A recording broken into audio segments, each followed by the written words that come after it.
சமையல் சீசன் 9 டே 65ல பார்த்தீங்கன்னா, அதாவது அரோரா பின்னாடியே சுத்திட்டு இருந்த கமருதீன் இப்போ என்னவோ ஞான உதயம் அந்த மாதிரி என்ன சொல்றாரு அப்படின்னா, அதாவது என்ன வந்து குக்கிங் டீம்ல போடாதீங்க, பாத்ரூம் டீம்ல, கிளீனிங் டீம்ல போடுங்கன்றாங்க. அப்படியே குக்கிங் டீம்ல போட்டிருந்தா மட்டும் இவ எல்லாத்தையும் கிழிச்சு தள்ளிட்டுப்பா. 10 வாரம் ஆகுது. இதுவரைக்கும் ஒரு முறை கூட குக்கிங் டீம்ல நான் பார்த்ததில்ல.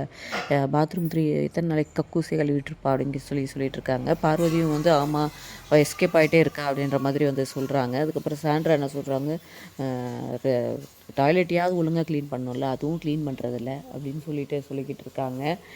திருப்பி பின்னாடி பேசுகிறாங்க, டீம் ஃபார்ம் பண்ணுறாங்க அப்படின்ற மாதிரி தான் இருக்குது. அதுக்கடுத்து தான் பார்த்தீங்கன்னா கம்ருதீன் ஆதிரி இருக்க பாருங்கள், அவளும் எந்த வேலையுமே செய்யறதில்ல. ஆனால் அன்றைக்கி ஜெயிலில் உட்காந்துட்டு என்ன சொல்கிறா அப்படின்னா, நான் குக்கிங் டீமில் இருந்ததுனால என்னால் பண்ண முடியல, அப்படியே சிவாஜி கணேசன் மட்டும் நீ அறுத்து தள்ளிட்டேன் அப்படின்ற மாதிரி பேசுகிறாரு. இதெல்லாம் கொஞ்சம் ரெஸ்ட்ரிக்ட் பண்ணணும் விஜய் சேதுபதி. எல்லாத்தையுமே அடல் ஷூன்ற மாதிரி விடக்கூடாது. அடுத்த அப்டேட்டோட வரும். நம்ம சேனலை சப்ஸ்கிரைப் பண்ணி வச்சுக்கோங்க.